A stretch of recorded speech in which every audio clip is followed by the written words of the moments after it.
to dance Booby from the island of Madagascar, Africa. We know this next guy through this song. I like to move it, move it. Oh yeah, he likes to move it. Sing all right, everybody. We're talking about the regional leader, and ours goes by the name of Sophia. Come on, let's fight.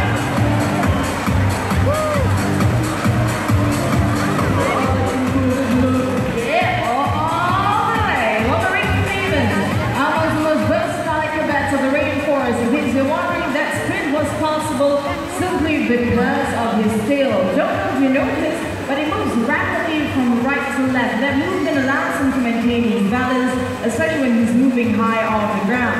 Now that was Africa, Madagascar. We are going to take a trip back to Southeast Asia, my side of the world. We got our treasures of wildlife as well. Please allow me to introduce you one of the veterans of our show, that is Gilligan. And Gilligan is our Mueller's Bornean gibbon. In purple, that's our climate handler for today's Sunny Cove, everybody. Now I'm going to show you a quiz. Just by looking at Gilligan, make a guess. Is he a monkey or is he an ape? Alright, we're going to do this. Show of hands. Who thinks that Gilligan is an ape? Put up your hand. Woohoo! We have a lot of hands today, Sunny. You guys are absolutely right. Gilligan belongs to the same family as the orangutans, gorillas, and the chimpanzees. So this afternoon, we're going to show you how to tell apes and monkeys apart. Very easy. First up, we're going to take a look at his arms, which, by the way, are much longer than his legs. This works out very well, especially for gibbons. They spend a lot of their time swimming from tree to tree. Now, the second way is the most obvious way, also my personal favorite way of telling them apart. We're going to take a look at that sexy behind. Do you see a tail? Everybody is so shy around the bottom. Let me hear you, yes or no? Yeah, no tails at all, just like all apes. Monkeys, on the other hand, you've either got short or long tails. Now, we are talking about monkeys because it is time for us to meet a couple of them. For now, everybody, join me. Say bye-bye, Gilligan. Bye. Look at that. So handsome. One of our veterans, everybody, is about 34 years old. Next up, we've got one of our youngest primates. She's only about 6 years old. And species like her can be found throughout Southeast Asia, even by the numbers right here in Singapore. Now this is Joko, and Joko's our long-tailed macaque. Tiny little lady right here, yet another one of our primate handlers. Her name is Hannah. Now the long-tailed macaques are known for their beautiful long tails. I'll talk a bit more about that in just a bit. For now, take a look at this. Just keep swimming, just keep swimming, and all the way till we can do this. Big round of applause for Joko, everybody. That was a really nice lap. She's been practicing. Alright, as mentioned earlier, known for their beautiful tails, works in two wondrous ways. When they're in the trees, helps them to balance, just like the lemurs. But as you see, these primates are amazing swimmers as well. So when they're in the water, that tail helps her to steer just like the rudder of a boat. Long-tailed macaques are also called the crab-eating macaques because they love to eat seafood. Quite unfortunately, in recent years, long-tailed macaques are often frowned upon, even right here in Singapore. Nothing good is happening to them. They get trapped, they get caught, they get killed. We need to realize they play a huge part in our natural heritage and should be treated as such. Having said that was a really nice appearance. Thank you very much, ladies. Up she goes. Okay, now listen, I've got an important announcement right now. Just by walking through the zoo, you may chance upon big groups of long-tailed macaques. They are really social primates. We need you to observe two very important things. Now, they love their space. So when you do come across them, do not reach out to touch them. You will get bitten. The second one is just as important. Do not feed them at all. You do not want them to get into the habit of snatching food from people, okay? Alright, now with that said, are we ready to meet one last monkey? Oh, come on. Yes or no? I'm glad because I saved the best for last. Coming right up, two veterans, everybody. This is Pamela, along with our pink-tailed macaque, Helga. Hello, ladies. Now, Pamela has been with us for over 50 years. By the way, she's the one in purple, the one on top of her, on her shoulders. Even longer, Helga has been with us for over 20 years, everybody. And I'm about to show you a very obvious difference between Helga and Joko. Ladies, if you don't mind, can you please turn around? Look at their behinds. Oh, I mean Helga's behind. On the shoulders, everybody. She's got a really tiny tail. It looks just like that of a pig, hence the name the pigtail macaque. Pigtail macaques is native to Malaysia, Indonesia, as well as Thailand. They've been celebrated for many years because of one very special talent. We are going to show you a tiny demonstration of this talent, not by Helga. Going to give her a break, give her golden years. Off she goes. All you need to do is to focus on the tree right in the middle. I've got a younger version of the pigtail macaque. Come on, are we ready? All the way up. Booyah. See? That's ridiculous. Come on. That is possible because Helga has got really powerful legs, really nimble hands. In fact, if we were to give him 1 hour, that boy could have easily plucked us up to 100 coconuts. That's how amazing he is. Well, ladies and gentlemen, Popcorn sounds our private introduction. What's happening next is my favorite segment of the show. We are all gonna rock and roll, okay? But besides that, we're also gonna meet up with a pair of brothers who have been working very, very hard to show all of us today a thing or two of our habits we should be practicing. What kind of habits am I talking about? Habits that have a lot to do with these. Plastic bottles. Now we see them littered everywhere, even in water bodies found throughout the world. Every single year, millions of marine mammals and waterbirds die because of plastic found in the ocean. In fact, enough plastic is wasted every year to circle the earth 4 times. That's how amazing we've these bad boys. So today, our marine mammals, they're going to come out here, they will show us what we need to do with these. But there is a problem. They're not just going to come out here and show us, they need to hear us.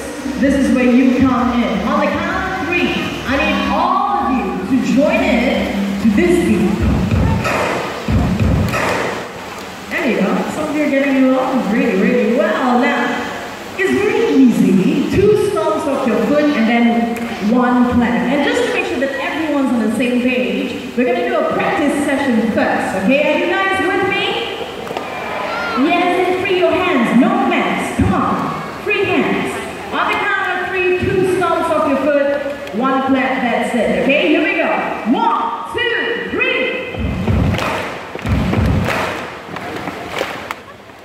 We got it. Well done. Okay, all of us on the same page, ready to go. This is what's going to happen. We're going to do this one last time. The only difference is I need you to just keep on going, okay? So if you're ready, let me hear you loud. On the count of 1, 2, 3, let's do this for real. There we go. All ladies and gentlemen from Southeast Asia. We got Asians going on, all these boys. The ball went all the way here. I'm so sorry. Alright, we got our balls. Now these are our 2 brothers. I'll ask alone. All 3 are buddies. Yep, there you go. Big round of applause for the Asian small brothers, everybody. Woo! Alright, I know. That is pretty simple.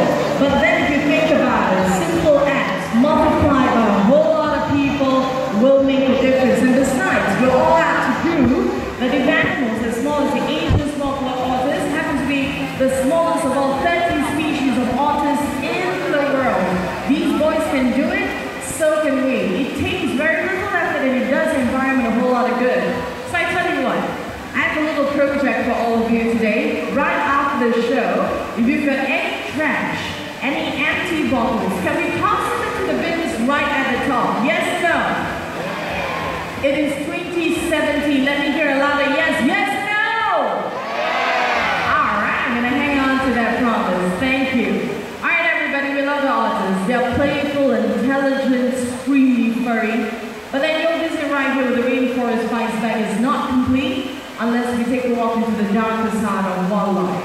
Next bunch of friends, often misunderstood, often feared. A lot of people think they're wet and slimy.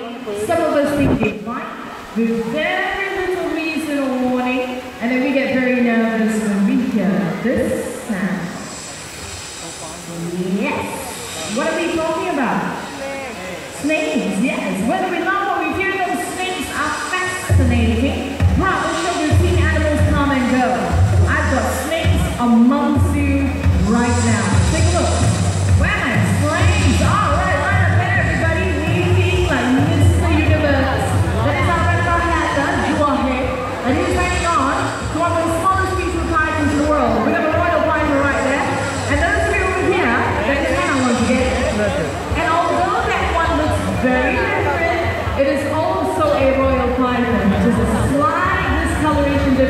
there. Beautiful off-white in color. Now, ladies and gentlemen, this is not the time to be shy. If you are within reach, have a good feel of the snakes. You will be pleasantly surprised, I promise you. But we would like to request for you to kindly refrain from touching the head and the tail. Happens to be the two most sensitive part of the reptile. Now, the royal python is native to Western as well as Eastern Africa. And it got its name because it's believed that the legendary pharaoh Queen Cleopatra wore hunting the species around the wrist as a form of ancestry. Well, there are over 20 species of pythons in the world, and the royal python happens to be the only species that can curl itself tightly into a ball, especially when it feels scared or provoked. Hence its other name, the ball python.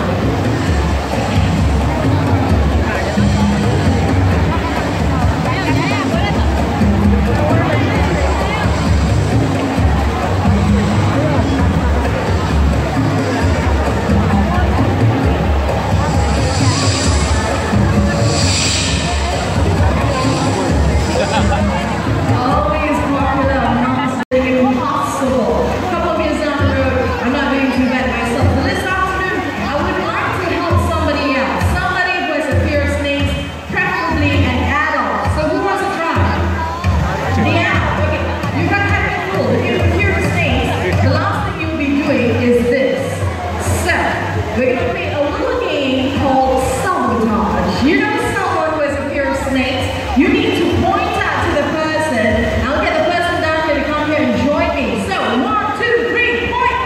Point! Where? The up in green. Color above. Do we have a good spot above? You want me to come there and grab your hand. You come down here to me now. 1, 2, 3, stand up. Okay, no, I'm coming up here. Come here, you're making way. Yes, sir! We got a good spot. Everybody make round of applause, please. So shy for what? Come here. Alright. Let's get to know the macho man a little bit more. Why are you so shy? You scared? Yeah, I got myself a good candidate. What's your name? Sorry? So I came from? You came from so far away. Everybody, this is Tiny and he is from Singapore. Okay, we got a whole boy. Alright, Tiny, first of all, thank you so much for joining us. Second of all, get ready. You will be handling this snake right here. Okay? Look at this place.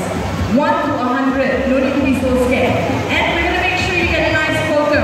Okay? So because of that, you're not going to do this in front of the glass panel. You need to remember and have a good photo with us. You join me up on stage. This way to my come. We're going to be famous.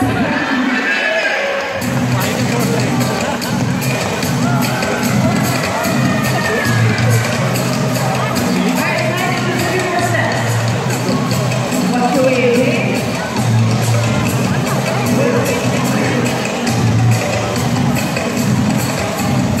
First, camera, okay. So I need right here. Alright? Now, the thing about our snakes, they're well conditioned, meaning they're used to being handled. So the odds of you being bitten is 1 to a million. Okay? It's not going to happen today, not on my watch. So this is what you're going to do. You're going to hold out your hand like that. You got big hands, shouldn't be a problem. Okay, ready? I'm going to hang on to his head first. Look in front. There we go! Yes, sir!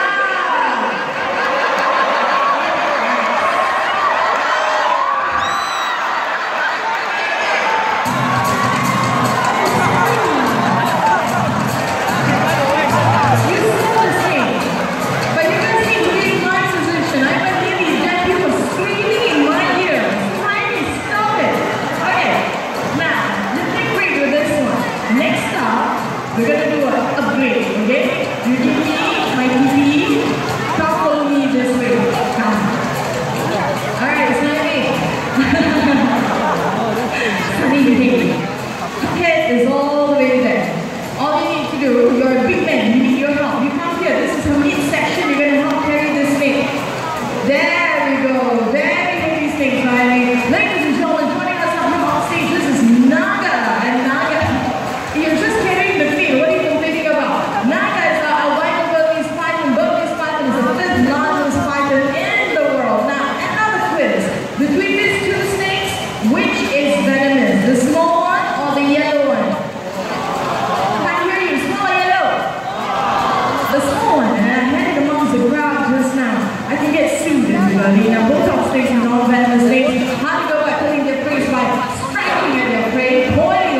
feel of Naga. People like it, she's a female snake.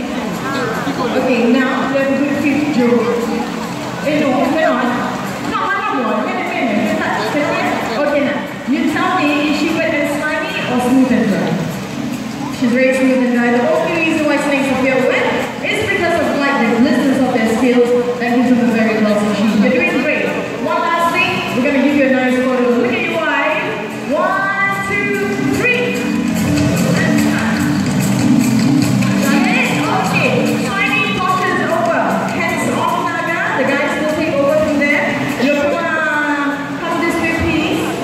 Alright. Ladies and gentlemen, such a sweet man. Had a fear snake. After this, you don't have fear anymore, right? Oh, no, we still have fear of snakes. But he didn't really know how to make that all the time. You're way from Singapore. Thank you, Lord. You're so sweet, Lord. Watch your way. Alright, this is where I get to slow down a little bit because it's not every day that we come across a snake this size, this beautiful. Everybody, the Burmese private can usually grow up to like 7 meters. We're up to 90 kilograms. Heaviest Burmese private ever recorded 180 kilograms. Guess what? Naga right here, despite the size, is only 54 kilograms. Only, right? Not wrong character at all. I'm kidding. She's a really heavy snake. I'm gonna get the hand break. Everybody, this is Rizwan, Hannah, Joe, Sunny, and the gorgeous Naga. Always a pleasure.